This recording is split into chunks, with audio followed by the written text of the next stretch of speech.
Assalamualaikum warahmatullahi wabarakatuh. Kembali lagi di channel Pak Arif. Di kesempatan kali ini, selamat pagi semuanya dan salam sejahtera. Selamat malam, selamat sore bagi yang melihat video saya.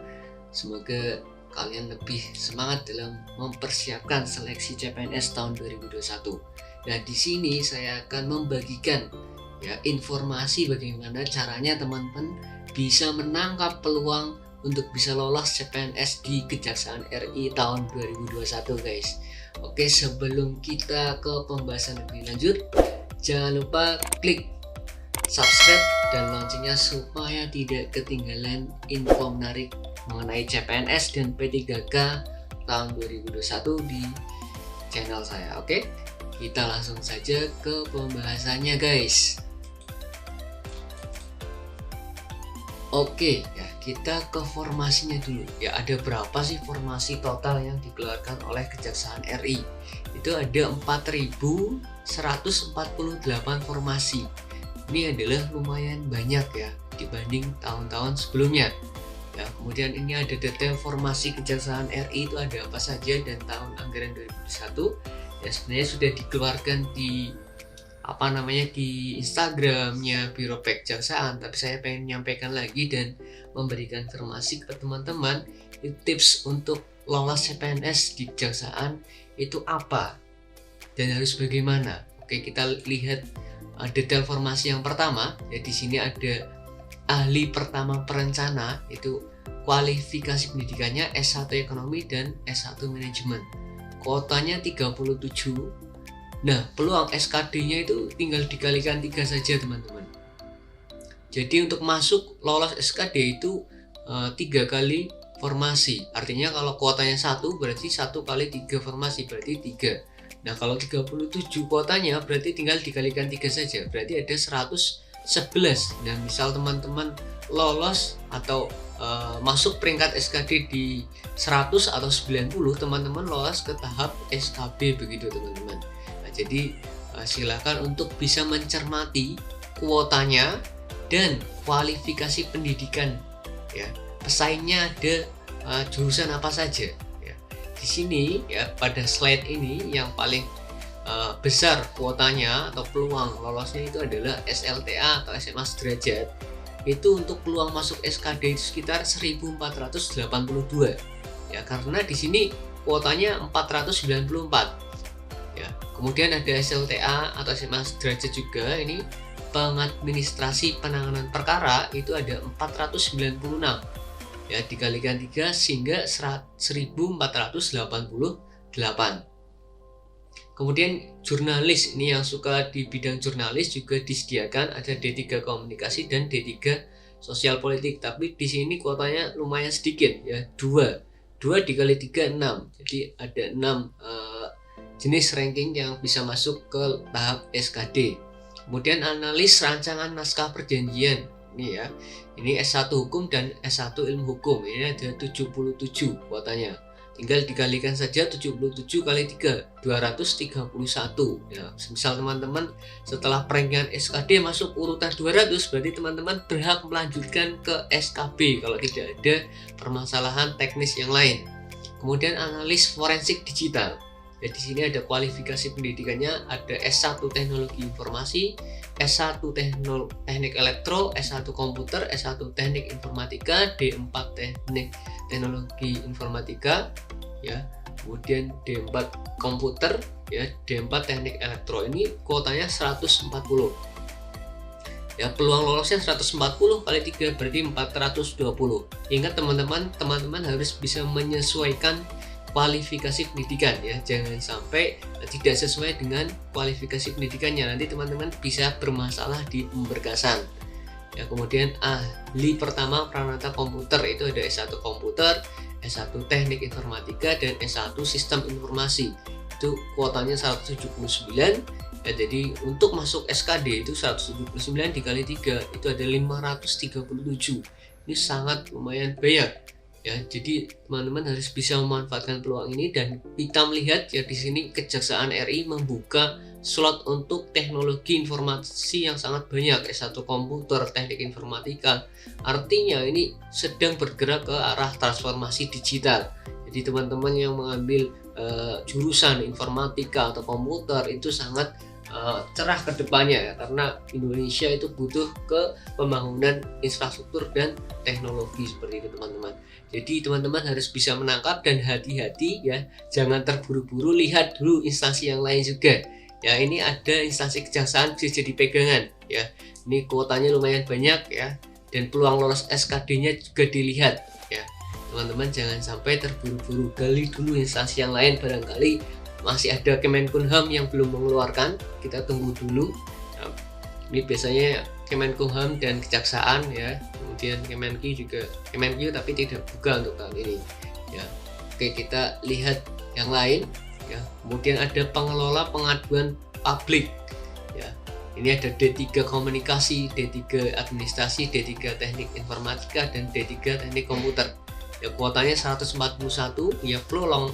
Peluang lolos SKD-nya itu 423 ya, dikalikan 3.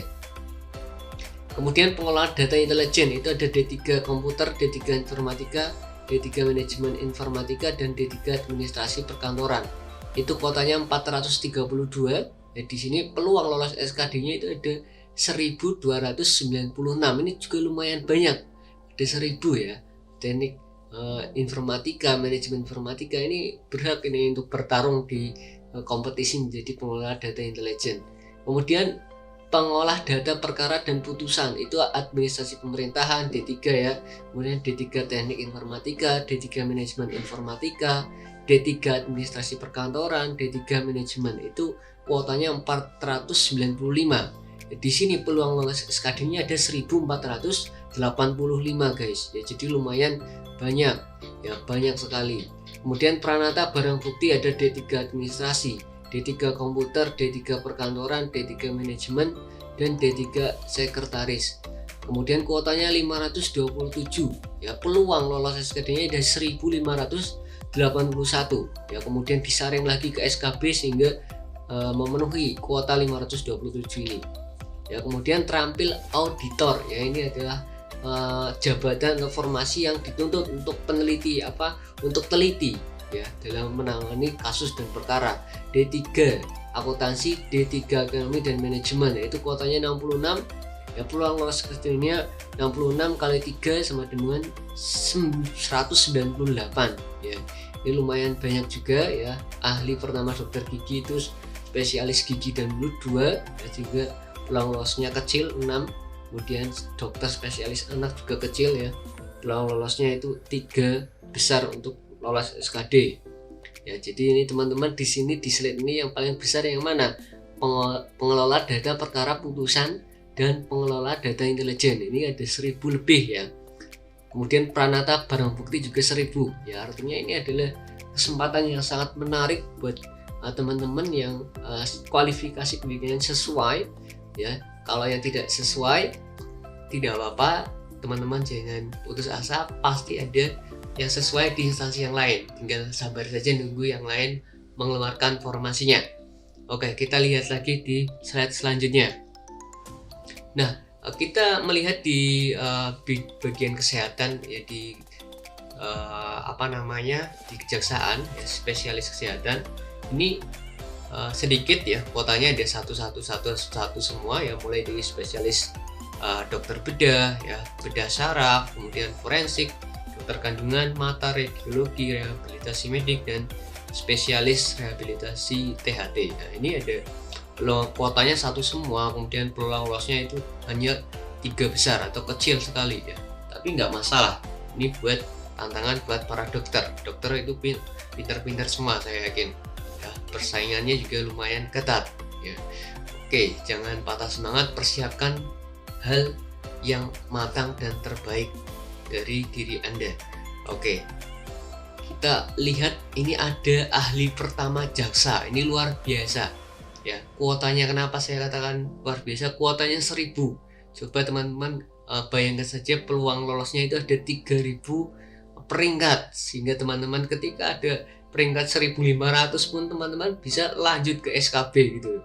Jadi untuk bisa memperoleh kursi 1000 kuota untuk ahli pertama jaksa. Di sini kualifikasi pendidikannya adalah ilmu hukum ya. Ini kesempatan besar sekali ya bagi teman-teman yang lulusan atau sarjana ilmu hukum.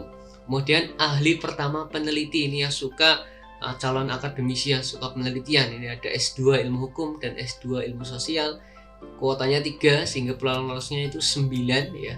9 peringkat ya, peringkat 9 bisa masuk tahap SKB. Kemudian ahli pertama penerjemah, ini yang garda terdepan daripada untuk diplomasi internasional ya, bahasa S1 bahasa Inggris dan S1 Mandarin ya. Kuotanya 5 ya, 3 kali 5 itu ada 15 ya kursi untuk masuk ke tahap SKB ya, jadi peluang lolos di SKD. Kemudian ahli pertama penilai pemerintah, yaitu ada S1 ekonomi, S1 manajemen dan S1 teknik sipil, itu 43. Jadi peluang lolosnya 43 kali 3 129. Nah, kenapa saya yang paling tinggi ya di sini adalah ahli pertama jaksa atau jaksa, itu kualifikasinya itu satu saja ilmu hukum ya. Kuotanya 1000. Ini adalah peluang lolos yang sangat tinggi. Nah, sedangkan di kualifikasi yang lain saya contohkan di ini yang penilai misal, ini kualifikasinya ada 3 teman-teman. Jadi ada 3 jurusan yang bisa mendaftar di formasi ini ya, sedangkan kuotanya juga kecil.